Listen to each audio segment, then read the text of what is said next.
Hello friends and welcome back to my channel happy life with Anamika. हर रोज हम किसी ना किसी प्रॉब्लम को फेस करते ही रहते हैं, पर अगर इसी में हमें कुछ टिप्स एंड ट्रिक्स मिल जाते हैं तो ये हमारे काम को थोड़ा इजी बना देते हैं, वो भी बिना खर्च के। तो इससे बेटर एक होम मेकर को और क्या चाहिए। तो बस ऐसी ही अमेजिंग सी टिप्स एंड ट्रिक्स मैं आप लोगों के लिए लेकर आ चुकी हूँ। और अगर आप मेरे चैनल पर नए हैं तो चैनल को सब्सक्राइब जरूर कर लें। तो चलिए फ्रेंड्स, आज का वीडियो स्टार्ट करते हैं। तो आज की हमारी पहली ट्रिक है ब्रेड के पैकेट के साथ।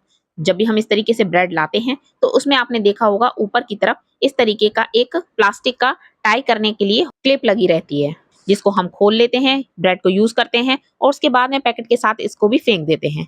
पर आपको क्या पता है कि ये कितना ही ज्यादा यूजफुल है। ब्रेड के लिए जब हमने पूरे पैसे खर्च किए हैं तो उसका यूज भी तो हमें पूरा करना चाहिए। तो मैं अपने ब्रेड के पैकेट में से जितनी भी क्लिप्स निकलती हैं उन्हें बिल्कुल भी फेंकती नहीं हूँ। इस तरीके से देखिए मैंने इनको स्टोर करके रखा हुआ है और मैं अपनी किचन में इनको कई चीजों में इस्तेमाल करती हूँ।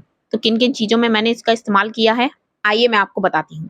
तो इस तरीके के जब हमारे खाने पीने के किसी भी चीजों के पैकेट आधे बच जाते हैं तो हम उन्हें बांध कर या तो किसी रबर बैंड से बांधते हैं या किसी पॉलिथीन में बांध के रखते हैं। पर मैं इनके बांधने के लिए यही जो ब्रेड की पैकेट की क्लिप्स होती हैं इनका इस्तेमाल करती हूँ। इस तरीके से ये वेस्ट भी नहीं होते हैं और हमारे जो पैकेट हैं उनके लिए हमें अलग से रबर बैंड वगैरह या पॉलिथीन वगैरह की भी जरूरत नहीं पड़ती है।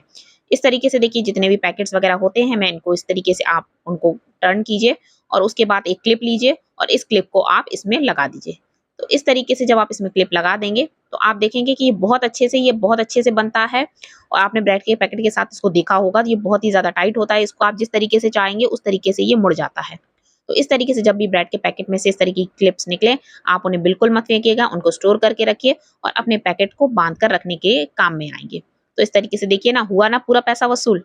आई होप आपको ये ट्रिक पसंद आई हो तो प्लीज मुझे कमेंट करके जरूर बताइएगा कि कितने लोग ऐसे हैं कि जो ब्रेड के पैकेट की जो क्लिप्स हैं उनको स्टोर करते हैं। तो दोस्तों, अगली ट्रिक मेरी उन लोगों के लिए है जो घर से बाहर अकेले रहते हैं, हॉस्टल में रहते हैं। तो कुछ लोग ऐसे होते हैं जो ग्रोसरी वगैरह होती है उसको अच्छे से स्टोर नहीं कर पाते हैं, उनके पास इनके स्टोरेज के लिए कोई कंटेनर वगैरह नहीं है, तब भी वो अपनी ग्रोसरी को बहुत ही अच्छी तरीके से स्टोर कर सकते हैं, बहुत ही इजी वे में। तो चलिए मैं बताती हूँ। इस तरीके की जो खाली प्लास्टिक की जो बॉटल्स होती है ना, पानी की बॉटल होती हैं, उनका इस्तेमाल हम इनको स्टोरेज के लिए कर सकते हैं। जैसे कुछ बोतल्स होती हैं जो बड़े मुंह की होती हैं, ये तो बहुत ही अच्छी रहती है, इनमें सामान भरने में और निकालने में बहुत आसानी रहती है। अगर आपके पास बड़े चौड़े मुंह की बोतल नहीं है तो कोई बात नहीं, जो सिंपल सी जो बोतल होती है ना पानी की, आप उसमें भी अपने सामान को स्टोर करके रख सकते हैं। इस तरीके से आपका सामान भी सुरक्षित रहेगा और आपकी चीजें भी ऑर्गेनाइज रहेंगी, जिन्हें आपको ढूंढने के लिए बहुत ज्यादा मेहनत नहीं करनी पड़ेगी। तो अगर चौड़े मुंह की बोतल है तो उसमें तो आप सामान को थोड़े ही सावधानी के साथ आराम से भर सकते हैं। पर अगर आप ऐसा नहीं कर पा रहे हैं तो एक बॉटल की इस तरीके से कीप बना लीजिए। बॉटल का जो आगे वाला पार्ट होता है ना, उसकी आप एक फनल बना लीजिए और उससे आप सामान को उसमें आसानी से भर सकते हैं। तो ये चौड़ी मुंह की बॉटल है, इसमें मैंने ये प्लास्टिक की बॉटल का जो फनल बनाया है उसको मैंने लगा दिया है और इस तरीके से देखिए सामान को भरने में भी बहुत ही ज्यादा ईजी रहेगा और इसको हम आसानी से निकाल भी सकते हैं। पर इसी के साथ जब हम इस छोटे मुंह वाली बॉटल में सामान भरेंगे तो इसमें हम किस तरीके से भरेंगे। तो इसमें ये जो फनल है ये तो लगेगी नहीं, क्योंकि दोनों ही बॉटल्स का मुंह सेम है। तो इसके लिए हम बनाएंगे पेपर की फनल। कोई भी हार्ड थोड़ा सा पेपर ले लीजिए और उसकी आप बना लीजिए एक कोन जैसी, जैसे हम मेहंदी की कोन बनाते हैं ना, बिल्कुल उसी तरीके की। बस थोड़ा सा इसको जो नीचे वाला एरिया है इसको थोड़ा सा चौड़ा रखना है और बस इसमें इस तरीके से या तो आप इसको चिपका के इसको परमानेंट इस तरीके की कीप बना के रख सकते हैं, जिससे जब भी आप सामान लाएं और उसको आपको बॉटल में भरना हो आप इस कीप का इस्तेमाल कर सकें। तो इसमें मैंने स्टेपल लगा दिया है और इस तरीके से हमारी कीप बन के रेडी हो गई है। तो बस इसको हम लगा देंगे इस बॉटल में और बहुत ही आसानी से अब हम इसमें सामान को भर सकते हैं। तो देखिए कितनी ही आसानी से आप इसमें सामान भर सकते हैं। तो दोस्तों, अगर आप भी कहीं अकेले रह रहे हैं और आपके पास भी कंटेनर वगैरह किचन का कोई सामान नहीं है तो इस तरीके से आप भी बॉटल में सामान भर के रख सकते हैं। ये एकदम सेफ रहेंगी, ना ही इसमें कोई कीड़े वगैरह लगेंगे और इनको इस्तेमाल करना भी बहुत ही ज्यादा ईजी है। तो फ्रेंड्स, अगर ये आइडिया आपको पसंद आया हो तो मुझे कमेंट करके जरूर बताइएगा। तो चलिए देखते हैं क्या है हमारी नेक्स्ट ट्रिक। तो फ्रेंड्स, लहसुन छीलने की बहुत सारी ट्रिक्स हैं जो आप लोग जानते भी होंगे या बहुत तरीके से आप लोग लहसुन छीलते भी होंगे। पर बहुत से लोग ऐसे भी होंगे जिन्हें कोई ट्रिक्स नहीं पता होंगी और वो आज भी इसी तरीके से घंटों लहसुन छीलते होंगे। जब भी उन्हें खाना बनाना होता है तो उससे पहले वो लहसुन छीलना शुरू कर देते हैं और इसको छीलने में बहुत ही ज्यादा परेशानी होती है, हमारे नाखूनों में दर्द होने लगता है। तो आज मैं आपके साथ शेयर कर रही हूँ कि मैं लहसुन को किस तरीके से छीलती हूँ। तो आपका जिस तरीके का भी लहसुन है, गांठ वाला या कली वाला, इस तरीके से उसको एक बाउल में निकाल लीजिए। तो ये देखिए मैंने एक कटोरे में इसको रख लिया है सारे लहसुन को और ये सारी कलियां अलग अलग हैं मेरी लहसुन की। और अब हम इसमें डालेंगे गर्म पानी। पानी काफी अच्छा तेज गर्म है, एकदम खौलता हुआ पानी था और इसमें मैंने डाला है आधे चम्मच के करीब बेकिंग सोडा। फिर सिर्फ 1 मिनट के लिए हम इसको ढक के रख देंगे। 1 मिनट बाद जब हम इसको खोलेंगे तो इसका जितना ही पानी है उसको निकाल देंगे और उसके बाद हम लेंगे एक कोई भी सूखा कपड़ा, कोई रुमाल वगैरह भी आप ले सकते हैं और उसमें हम ये सारा लहसुन निकाल लेंगे। इसके बाद हम इसकी एक पोटली सी बना लेंगे और पोटली बनाने के बाद इसको हम अच्छे से हाथों से रगड़ेंगे। इस तरीके से जब हम इसको रगड़ेंगे तो इसके अंदर जितने भी छिलके हैं वो सारे ही लहसुन से अलग हो जाएंगे। आपको अभी मैं खोल के दिखाऊंगी कि किस तरीके से लहसुन को आप बहुत ही आसानी से छील सकते हैं। तो बस हमें बहुत ज़्यादा कुछ नहीं करना है, 1 मिनट के लिए बस आपको इस तरीके से इसको रब करना है, रगड़ना है। और अब मैं आपको दिखाती हूँ। ये देखिए किस तरीके से लहसुन और छिलके सारे ही अलग हो गए हैं।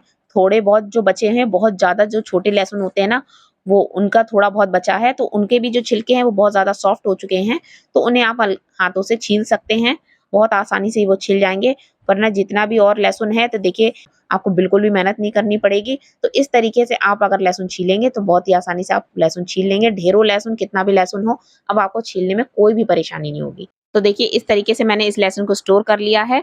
तो लहसुन को छीलने के बाद, इसके सारा कचरा निकालने के बाद थोड़ी देर हम लहसुन को ड्राई करने के लिए ऐसे ही रख देंगे, पंखे की हवा में हम थोड़ा उसको सूखने देंगे।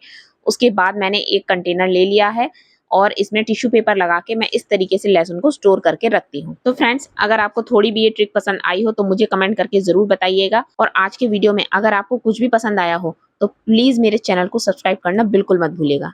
तो चलिए फ्रेंड्स, बढ़ते हैं अपनी नेक्स्ट ट्रिक की तरफ। तो आज मैं आप लोगों को एक टिप देती हूँ माइक्रोवेव से रिलेटेड। तो जब भी हम लोग कोई भी खाना वगैरह की कोई चीज़ होती है, जैसे पिज़्ज़ा वगैरह ही है, जब हम इसको लाते हैं और अगर ये ठंडा हो जाता है, उसके बाद खाया नहीं जाता है और कई बार होता है इतना ज़्यादा हो जाता है कि हम इसको रख देते हैं। रखने के बाद जब हमें इसे गर्म करना होता है, तो गैस पे तो आप इसको स्टीम में गर्म कर सकते हैं, पर जब भी आप इसको माइक्रोवेव में गर्म करें, तो हमेशा माइक्रोवेव में जब भी आप पिज़्ज़ा वगैरह या कोई भी चीज़ को, पोहा है या कोई भी खाने की चीज़ है जो ड्राई है, उसको गर्म करते समय एक कांच के ग्लास में आधा ग्लास पानी आप उसके साथ में रखिए। तो जब भी माइक्रोवेव में किसी ऐसी चीज को गर्म करें जो कि गर्म होने के बाद और भी ज्यादा ड्राई हो जाएगी, तो उसके साथ हमेशा 1 ग्लास भर के पानी रखें।